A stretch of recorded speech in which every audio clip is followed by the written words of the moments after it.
ایک عالم کی ویڈیو میں آپ پر گستاخی کا الزام لگا ہوا دیکھا جس میں آپ نے کہا کہ نبی علیہ السلام تو اپنا پیشاب بھی نہیں روک سکتے۔ مرزا جیلمی حرام دا، مرزا جیلمی جو خنزیر ممبر پہ بیٹھ کے اپنی اکیڈمی میں یہ کہے کہ نبی تو اپنا پیشاب نہیں روک سکتے، اپنے ایمان سے بتاؤ یہ مصطفیٰ کی توہین ہے کہ نہیں؟ آپ میں سے کوئی بندہ شوگر کا مریض ہو یا مثانہ کی کمزوری کا مریض ہو، بار بار وہ پیشاب کے لیے جائے تو بڑی مجلس میں بندہ اس کے لیے کہہ دے تو اپنا پیشاب ہی نہیں روک سکتا، تو کیسے ہے؟ اس کی انسلٹ ہے کہ نہیں ہے؟ اے جیڑا جیڑا میرے نبی دا عاشق ہے نا وہ بولے باقی جوتیاں چاہے تو نکل دا ہوئے، سن لو نعرہ غفران دا، مرزا جیلمی حرام دا۔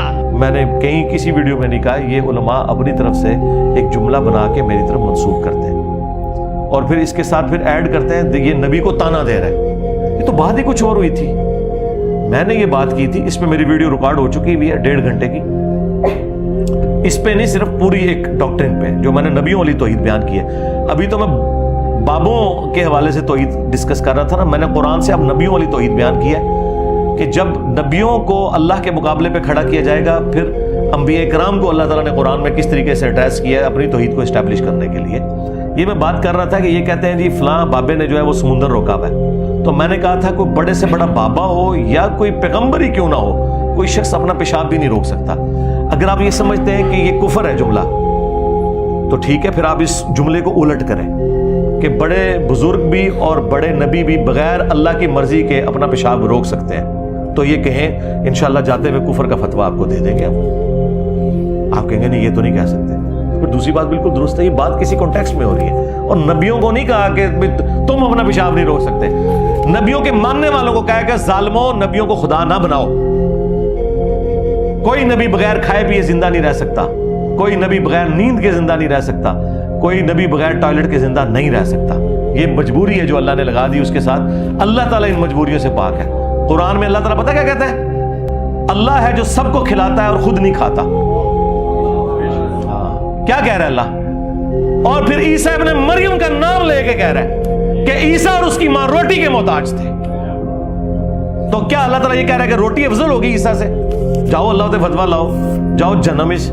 یہ میں اس سوال لکھنے والے کو نہیں کہہ رہا، جس نے آپ کے دماغ میں ڈالا ہے اس کو کہہ رہا ہوں۔ تو اللہ تعالیٰ کیا یہ کہنا چاہ رہا تھا کہ روٹی کا مقام عیسیٰ سے زیادہ ہے؟ نہیں، اللہ تعالیٰ بتانا چاہ رہا تھا کہ بھئی عیسیٰ اور ماں ان کی روٹی کے محتاج ہیں اور اللہ روٹی کا محتاج نہیں۔ سرکار جب کوئی بندہ روٹی کا محتاج ہوتا ہے تو روٹی کے بعد کیا آتا ہے؟ ٹوائلٹ امپلائڈ ہے۔ اب یہ جملے آپ نے کہیں پہلے سنے نہیں تھی اس لیے آکورڈ لگ رہے ہیں، کوئی مشکل نہیں ہے اس کو سمجھنا۔ اس کی وجہ یہ ہے کہ جب فتنہ اٹھتا ہے نا تو پھر اللہ تعالیٰ اپنے بندوں کے ذریعے جملے جاری کرواتا ہے۔ اس کی مثال آپ کو میں بتاؤں، جب حضور کی میت رکھی ہوئی تھی، صحیح بخاری میں آتا ہے، حضرت ابوبکر آیت کچھ اور پڑھ رہے ہیں اور فتویٰ کچھ اور دے رہے ہیں۔ آیت پڑھ رہے ہیں انک میت و انہم میتون، اے نبی تم نے بھی مرنا ہے، تمہارے مخالفین کو بھی مرنا ہے، بالکل ٹھیک ہے۔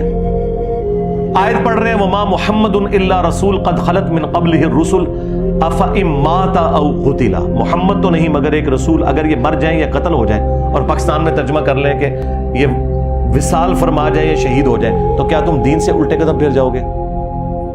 لیکن فتویٰ کیا دے رہے ہیں؟ جس طرح انجینئر صاحب نے کہا کہ کوئی بابا ہو، کوئی بزرگ ہو، بڑے سے بڑا انسان اپنا پیشاب بھی نہیں روک سکتا۔ فتویٰ پتہ کیا دے رہے ہیں؟ من کان یعبد محمدا فان محمدا قد مات، جو بھی تم میں محمد کی عبادت کرتا تھا جان لے کہ محمد مر گئے۔ تو قرآن میں تو یہ نہیں لکھا ہوا تھا، یہ حضرت ابوبکر نے خود سے جملہ گھاڑ کے ان لوگوں کے اوپر فٹ کیا جو حضور کی عبادت بھی نہیں کرتے تھے۔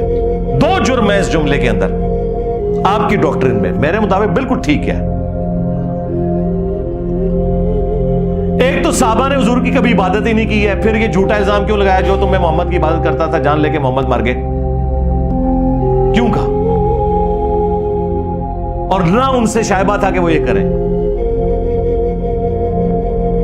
یہ بات توحید کو اسٹیبلش کرنے کے لیے، کیونکہ انسانی تاریخ میں سب سے بڑا شرک نبیوں کے نام پہ ہوا ہے، ولیوں کے نام پہ نہیں ہوا۔ اس وقت بھی دنیا میں سب سے بڑا شرک کا جو اڈا قائم کیا ہے وہ نبیوں کے ماننے والوں نے۔ جیزس کرائسٹ کے ماننے والے 2.25 ارب ہیں، ہندو تو 1 ارب بھی نہیں ہے بت پرست۔ اس وقت بھی پلانٹ ارتھ پہ سب سے بڑا شرک کر رہے ہیں نبیوں کے ماننے والے۔ رسول اللہ نے بھی جیزس کرائسٹ مان جانا تھا اگر حضرت ابوبکر اس وقت وہ جملہ نہ بولتے اب آپ پوچھیں جملہ آیا کہاں سے؟ جملہ آیا یہاں سے کہ حضرت ابوبکر کو پتا تھا کہ اگر حضور کی وفات کے بعد حضور کی شان میں کسی نے غلو کیا تو نبی علیہ السلام بھی جیزس کرائسٹ بن جائیں گے، اور ان کے سامنے وہ حدیث تھی کہ دیکھنا میری شان کو اس طرح بلند نہ کرنا جس طرح نصارہ نے اپنے پیغمبر کو بڑھا دیا، صحیح بخاری کی حدیث، میں اللہ کا بندہ اور اس کا رسول ہوں۔ حالانکہ اس میں بھی یہ نہیں تھا کہ جو محمد کی عبادت کرتا ہے وہ جان لے کہ محمد مر چکے۔ یہ تو قرآن میں کہیں نہیں آیا کہ جو عیسیٰ کی عبادت کرتا ہے وہ جان لے عیسیٰ مر چکے، لیکن اس سے سخت جملہ آیا لقد کفر الذین قالوا ان اللہ هو المسیح ابن مریم، بے شک وہ لوگ کھلا کفر کر رہے ہیں جو یہ کہہ رہے ہیں کہ عیسیٰ ابن مریم ہی اللہ ہے۔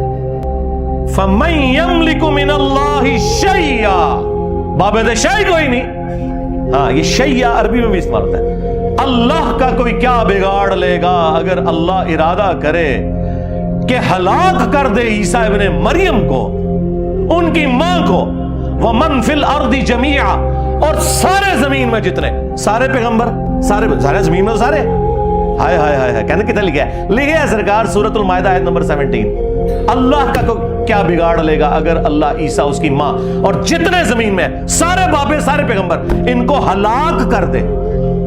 کیا سے سخت الفاظ ہیں، اللہ کا کوئی کیا بگاڑ لے گا۔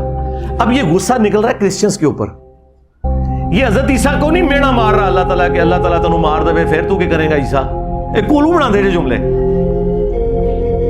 لیکن جب توحید آئے گی سرکار پھر توحید اسی طرح ہی، وہ ہمارے استاد مولانا اسحاق صاحب کیا پیارا جملہ پنجابی میں بولتے تھے، وہ کہتے ہیں اوے بھائی جو توحید بیان ہوئے گی تو نبیوں کی گستاخی آپ پہ ہی ہو جائے گی۔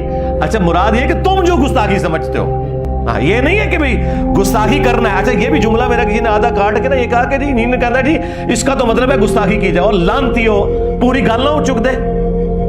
میں نے کہا تھا تمہارے زوم میں، تم جو قبر پرست ہو تمہارے زوم میں، تم جو بنو امیہ کے عبادت گزار ہو تمہارے زوم میں گستاخی ہو جائے گی، ہمارے زوم میں نہیں ہوگی۔ ہمارے نزدیک تو حضرت ابوبکر نے یہ جو فرضی جملہ بولا جو نہ قرآن میں تھا نہ حدیث میں تھا، جس طرح انجینئر صاحب فرضی جملے بولتے ہیں، حضرت ابوبکر نے بھی بول دیا کہ جو محمد کی عبادت کرتا ہے جان لے محمد مر چکے، تو حضرت ابوبکر پہ کوئی فتویٰ نہیں لگتا۔ اور دیکھیں کیسا ڈکا پھر حضرت ابوبکر نے لایا اس ٹائم، ایسا ڈکا لایا کہ میں حدیث بخاری میں کم از کم 4 جگہ حدیث آئی ہے بار بار بیان کر کے دیکھیں کسی بریلوی کی جرت نہیں ہو رہی۔ میں نے بریلویوں کو کہا تسی ابوبکر کر دو، ابوبکر کا خطبہ سناؤ، یہ انہوں نے گاٹے فٹ کر دیتا ہے۔ تو بھائی جب بھی گمراہی آئے گی نا پھر ابوبکر صدیق کے طرز کے اوپر کوئی ابوبکر کا غلام بھی پیدا ہوگا جو کہے گا تو کہنا ہے عبداللہ شاہ غازی نے سمندر روکیا ہے، اور کوئی بابا اپنا پیشاب بھی نہیں روک سکتا، بابا تے چھڑ دو، کوئی دنیا کا بڑے سے بڑا انسان اپنا پیشاب نہیں روک سکتا۔ اور یہ قرآن میں لکھا ہے کہ اللہ تعالیٰ کھانے کا محتاج نہیں ہے، وہ خود نہیں کھاتا، سب کو وہ کھلاتا ہے۔ اور اس سے بڑھ کر عیسیٰ ان کی ماں روٹی کھانے کے محتاج تھے، تو جو روٹی کا محتاج ہو وہ ٹائلٹ کا بھی محتاج ہے، وہ نیند کا بھی محتاج ہے۔ یہ ساری چیزیں جڑی ہوئی ہیں، آگے ساری کورالریز ہیں۔ یہ کہتے ہیں نہیں جی روٹی تے لکھے آگے کتے لکھے ہے، تے اگے تے سرکار جو کچھ آپ اللہ کے بارے میں کہتے ہو زمین اللہ نے بنائی، چاند اللہ نے بنایا، 50 گلاں گنوا دو، یہ بھی تے قرآن دی کوئی نہیں لکھیاں، اجمالا نہیں لکھا ہوا ہے نا کہ زمین و آسمان میں جو کچھ ہے وہ اللہ نے بنایا۔ آگے یہ طارق جمیل صاحب خود سے بیان کرتے ہیں نا، تو اسی کو تو شرع کہا جاتا ہے۔ اور قرآن میں یہ کہاں لکھا ہے سورۃ الاعراف آیت نمبر 188، اے نبی نہ تم اپنے نفع کے مالک ہو نہ نقصان کے مالک ہو۔ اب نبی کے لیے جو نفع ہیں وہ ذرا گننے شروع کریں۔ نبی کے لیے نفع ہے آکسیجن، اس کے مالک نبی نہیں ہو سکتے، اور یہ اگر ہمارے نبی ہیں تو باقی نبی تو پھر آپ چھوڑ دیں۔ اے نبی تم نہ کسی نفع کے مالک ہو اپنی جان کے حق میں، اور یہ بھی نہیں کہا، وہ کہتے ہیں اللہ کہہ سکتا ہے تسی نہیں کہہ سکتے، سرکار ابوبکر اللہ تے نہیں ہے، ہائے ہائے ہائے ہائے، اللہ کہہ سکتا ہے تسی نہیں کہہ سکتے۔ اوے میں تو بڑی ڈاڑھ لے آ گیا، حضرت ابوبکر اللہ تے نہیں ہے، نہ حضرت ابوبکر جو ہے وہ رسول اللہ ہے۔ ظالموں ابوبکر کوئی اللہ ہے؟ ابوبکر کوئی رسول اللہ ہے جو کہہ رہے من کان یعبد محمدا فإن محمدا قد مات؟ نہیں، تمہارے سارے میں نے وسوسے ختم کر دیے، اسی تو بند گلی میں داخل ہو چکے ہو تم لوگ۔ کہتے کیا کریے کتنے سٹے سانو، پہلے تو کہتے اتنے سٹے سے پانی نہیں ملتا، میں انہوں اتنے سٹے جتنے آکسیجن بھی نہیں مل رہی، آکسیجن بھی بند ہو گئی ہے، حالانکہ آکسیجن تے جیل خانے دے تہ خانے بھی پہنچ جاندی ہے۔ تو وہ ہم سارے نفع گنوائیں گے اور وہ سارے نقصان گنوائیں گے، تو وہ ساری کی ساری چیزیں آ جائیں گی. اس میں نیند بھی آئے گی, اس میں کھانا پینا بھی, اس میں ٹوائلٹ بھی آئے گا, اس میں گردوں کا چلنا بھی آئے گا, اس میں دل کا دھڑکنا بھی آئے گا.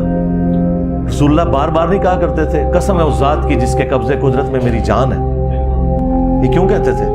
تو رسول اللہ کی اپنی جان اپنے قبضے قدرت میں نہیں تھی. اب میں اگر یہ کہوں کہ کوئی نبی جو ہے وہ اپنی جان کا بھی مالک نہیں ہے تو اسی کہہ دو کہ یہ گستاخی کر دیتی ہے. ظالموں تمہیں توحید کسی نے بتائی نہیں ہے. میری بڑی عرصے سے خواہش تھی کہ میں مرنے سے پہلے نبیوں والی توحید بیان کر کے جاؤں جو اللہ تعالیٰ نے نبیوں کو سکھائی ہے, اور نبیوں کی وہ توحید قرآن میں رپورٹ ہوئی ہے. لیکن میں ریلیکٹنٹ رہتا تھا, ہمیشہ بابے بیچ میں ڈالتا ہوتا تھا. کیا زیادہ کچھ چھلانگ مار لی تو میں کہتا تھا یا علی مدد نہ کو. لیکن اللہ کے فضل سے یہ انہوں نے پروپیگنڈا اکٹھا کیا. میں نے پوری 1.5 گھنٹے کی ایک ویڈیو ریکارڈ کروا دی ہے. بس اس کے حوالے اینڈ پہ پہنچے میں, اگلے ویک وہ ویڈیو آ رہی ہے.